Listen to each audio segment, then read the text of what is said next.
What's up guys, Zan from Forward Progress Madden, and in this video I'm going to take a look at my favorite coverage-based defense in NCAA 13.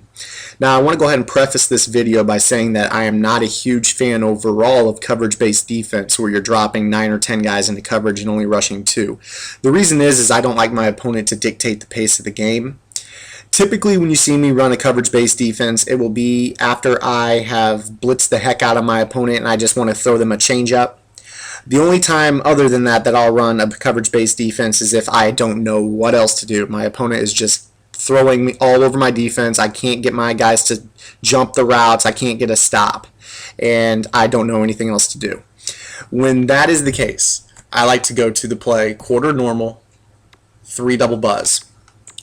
Now, this play is my favorite coverage-based defense in the game for really one reason only, and that it's very smart. It adapts to whatever you're looking at.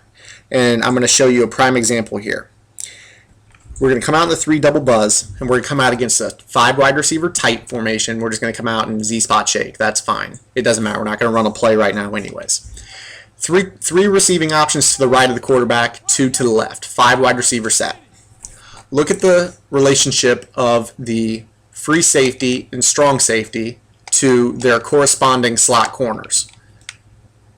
This is a straight up compression set. You have the safeties dropping into the flat, and the slot corners are playing the seams and hook zones. If I had to venture a guess, this is because versus compression, you do not want to open up the seam, as that is something that teams like to attack, as they will get routes that break outside, and then they will also try to throw up the seam on you out of compression-based sets. And the setup I like to do is whoever's assigned to the flat zones, I like to throw into buzz zones, also known as crow flats. Then I'll just simply loop the line out for contains on the D-ends and then bring the linebacker down behind the D-tackle. Now, I want to go ahead and reset the play, and I'm going to come out in a 5 wide receiver set with 3 to the right of the quarterback and 2 to the left of the quarterback. And we're going to come out in 3 double buzz again.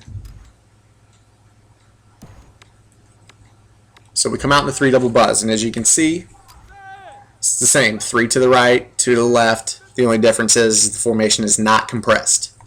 But look at how the play changes.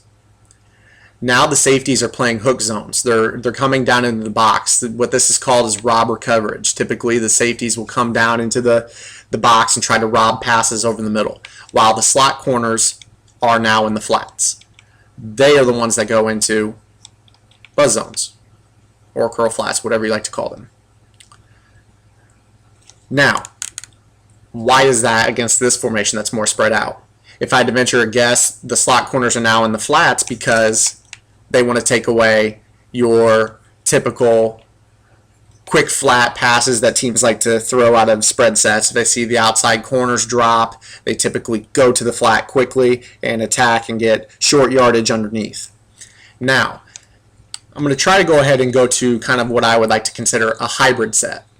The only one I can find in this LA Tech playbook is actually the cluster, which is, I mean, that's fine. It's a popular formation. So I'm going to go ahead and go to the cluster, and we'll just call verticals. It doesn't matter. Verticals. Now, when we come out in the 3 double buzz, you see here it's kind of compression. I would say, if I had to classify this as one or the other, I would say this is completely compression offense. But you definitely have compression here. Everybody's all in tight on the line. This side is more, I would say, spread than anything else. We'll go ahead and motion them out just to give you that true spread look on that side. So this is a hybrid. You've got compression to one side and spread to the other now. And look at the play. This time, the side with the slot corner is going to play the seam, and the safety is going to play the flat. We move him into a curl flat. But let's go back and take a look at, we didn't mean to flip that there. Let's go back and just reset the play. So now the play is reset. Our play is reset. So what we see here is the game actually views this as compression. So the slot corners are dropping down the seams, taking away that hike throw down the middle. So when they audible out to a spread, actually in the play at the line of scrimmage, our play changes. So it adapts on the fly. So you don't really have to do anything is what I'm saying. Simply when somebody goes from compression to a spread look, reset your play. If somebody goes from spread to compression, reset your play. And then just simply loop the line to the outside. Another reason I like this play, and I'm going to go ahead and throw a pass here against it to show you that, it's actually a solid defense on top of, my rambling here, is the reason I like this is that you have a guy and a spy by default. That is one less step that you have to take to set up your defense. So really all you got to do is move the linebacker down, bump and run, loop the line, look to see who's in flats, and reset them. This is the example I wanted last time. Look at this right here. Here the game actually recognizes it. I probably screwed up the play with the motion here to start. This is the cluster again. This is what I wanted to show, but it didn't do it. Look here how this safety is robbing while this safety is playing a flat. This is what I was looking for last time. This is probably such that you have two guys really. One guy is going to drop vertical with this receiver on the lone side, and one guy is going to drop to the outside. So anything breaking to the outside is covered, anything deep is covered. Thus, you don't need this safety. This safety can take away the threat of a crossing pattern. So he's robbing the box. This is what I mean by this play being very adaptive. So let's go ahead and just set up a play here. I'm going to go ahead and reset both. And I know verticals is a very popular formation, or play out of this formation. So I'm going to go ahead and just run that here. Whoever's in a buzz zone goes to a curl flat. Running back or middle linebacker down in the box. And you can re-blitz this guy if you want him to blitz straight down, or you can leave him on his angle. And most people like to run this double read to the outside on the curl on this verticals play. And the point is that we've got guys everywhere. Yes, they may complete a couple passes into traffic, but like I said, you do have lots of people dropping. You've got 12 guys on the field that are dropping. If you feel confident, you don't have to leave these guys in contains. You can go ahead and flat them out and go with something like this. If you're slot corner, which he'll be very fast, and a QB spy, he should be able to hang with most quarterbacks.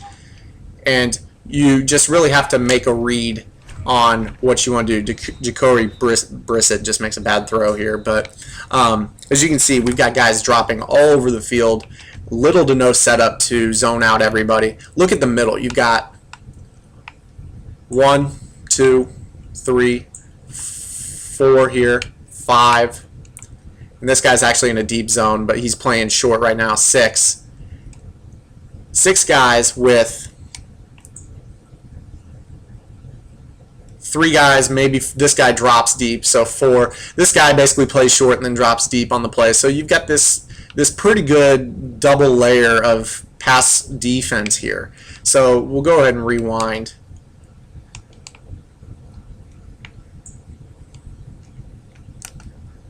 Go back in the instant replay.